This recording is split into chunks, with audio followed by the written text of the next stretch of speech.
নমস্কার বন্ধুরা, কিয়ান্স ব্লগে তোমাদের সবাইকে স্বাগত।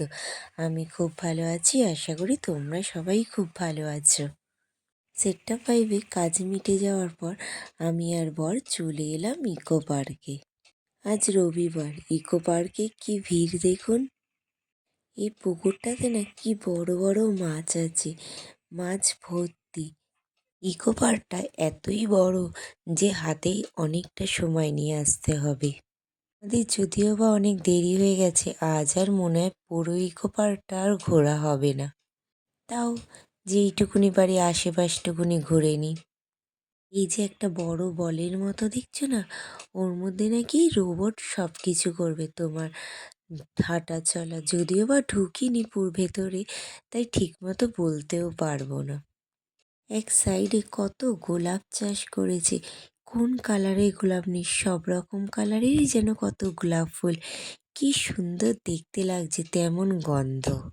আস্তে আস্তে ঘুরতে ঘুরতে কখন সূর্যোদয় অস্ত চলে গেছে ঠিক বুঝতে পারিনি।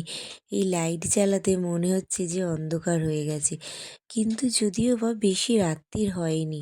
শীতকালের দিন তো, তাই বেলাটা অনেকটা ছোট। এখন যদিও বা বাজে 5টা থেকে 5:30। আমার ছেলে তো এখানে এসে খুব মজাই পেয়েছে। আর সবথেকে ভালো, ওই যে স্লিপ, তারপর হচ্ছে দোলনা, ও চড়ে খুব মজাই লেগেছে ওর। আর চীনের পাঁচিল, এটা নাকি দিনের বেলা আসলে মনে হয় বেশি ভালো লাগতো। রাত্রির হয়ে গেছে তো অন্ধকার হয়ে গেছে। এটা যেমন অন্ধকার, তেমন তাজমহলটা আলো জ্বলতে যেন আরও সুন্দর লাগছে। আশেপাশে যত কিছু রয়েছে সব দেখে নিলাম, দেখে মনটা যদিও বা খুব ভালোই লাগলো। আমার ছেলের কাণ্ডটা দেখো, ওই পিছনেরটাকে দেখে ও নকল করছে।